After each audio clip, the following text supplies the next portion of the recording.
اب مسئلہ یہ آتا ہے کہ مدد ہم چاہتے تو ہیں، سارے چاہتے ہیں کہ اللہ ہماری مدد کرے، لیکن مدد اللہ کی کس وجہ سے آتی ہے؟ ایک طرف ہم چاہتے ہیں اللہ کی مدد آئے، اور دوسری طرف ہماری ساری زندگیاں اللہ کی نافرمانی والی ہوں، اللہ سے دشمنی، اللہ سے بغاوت، نماز ہم نہ پڑھیں، روزے ہم نہ رکھیں، جھوٹ ہم لوگ بولیں، غیبت ہم لوگ کریں، فحاشی اور عریانی نہ صرف دیکھیں بلکہ اس کو پروموٹ بھی کریں، اور سود کے اوپر کاروبار بھی چل رہا ہو، تو پھر ہم کہتے ہیں اللہ کی مدد نہیں آ رہی۔ تو اللہ کی اگر مدد چاہیے تو سب سے پہلے کیا چیز ہے کہ اللہ سے کوئی تعلق تو ہو جو اللہ سے ہماری مدد کرے۔ کبھی ہم ایکسپیکٹ کرتے ہیں کہ ہم نے کسی کے ساتھ دشمنی کی ہوئی ہو اور وہ دشمن ہماری مدد کرے گا۔ ہم نے خود اللہ کے ساتھ ایک قسم کی دشمنی کی ہوئی ہے، ہم زبان سے نہیں کہتے، لیکن ہمارے اعمال کیا ہیں؟ اللہ تعالیٰ جب ہمیں حکم دیتا ہے کوئی چیز کرنے کا اور ہم اس کے اپوزٹ کرتے ہیں تو حقیقت میں کیا ہے کہ ہم نے اللہ سے دوستی تو نہیں کی ہوئی۔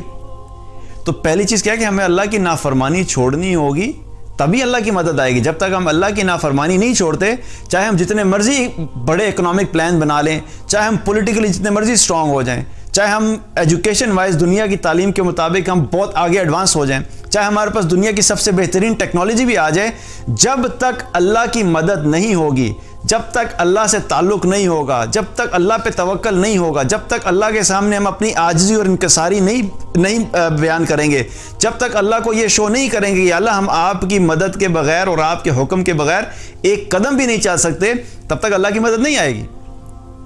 ہمیں وہ کام کرنے ہوں گے جن کے ذریعے سے اللہ کی مدد آتی ہے۔ اب اللہ کی مدد کے لیے ہمیں کیا کیا چیزیں کرنی چاہیے اس کے بارے میں چند باتوں کے بارے میں بات کر لیتے ہیں۔ بہت سی چیزیں کی جا سکتی ہیں، لیکن چند چیزیں جن کے اوپر ہمیں ایمفسائز کرنا ہے۔ اللہ تعالیٰ نے قرآن میں فرمایا یا ایھا الذین آمنوا استعینوا بالصبر والصلاۃ، اے ایمان والو اللہ سے مدد مانگو نماز اور صبر کے ذریعے سے۔ تو پہلی چیز کیا ہے؟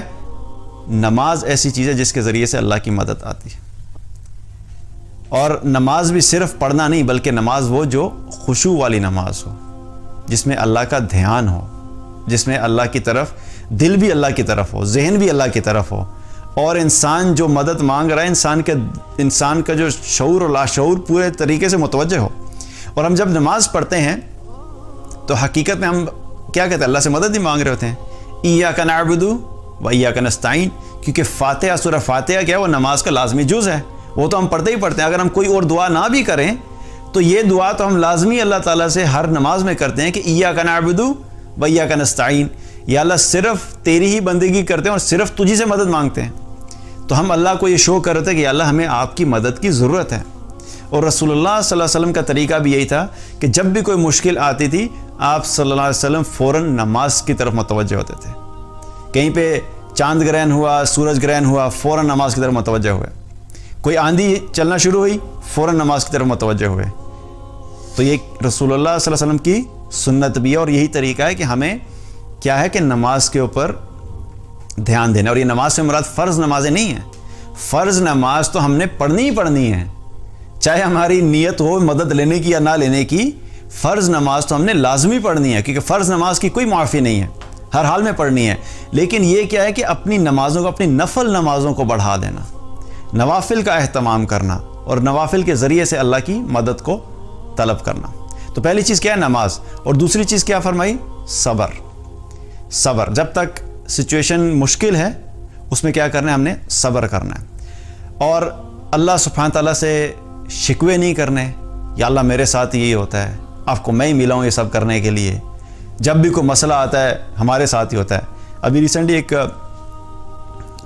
پاکستان میں بات کر رہا تھا تو کسی نے مجھے بتایا کہ کوئی غریب تھا بیچارہ، اس کا کوئی ایکسیڈنٹ ہو گیا، تو میں نے اس سے پوچھا کہ اس کی طبیعت کیسی ہے، تو اس نے کہا ہاں بچت تو ہوگی اللہ کا شکر، لیکن وہ بھی ایڈمٹ ہے۔ تو ساتھ ہی کہنے لگا کہ یار یہ ساری مصیبتیں جو ہے نا غریبوں پہ ہی آتی ہیں۔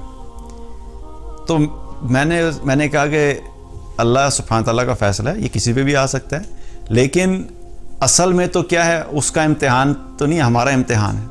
اس کا امتحان تو اس طریقے سے ہے کہ جب اللہ تعالیٰ نے اسے مشکل میں ڈالا تو اللہ اس کو آزما رہا ہے کہ اس مشکل میں بھی وہ اللہ سبحانہ تعالیٰ کے ساتھ اس کا تعلق کیسا رہتا ہے، کہ اللہ سے بدگمان تو نہیں ہو جاتا۔ اور ہمارا امتحان کیا ہے کہ جب وہ مشکل میں گیا ہے تو ہم نے کیا کیا.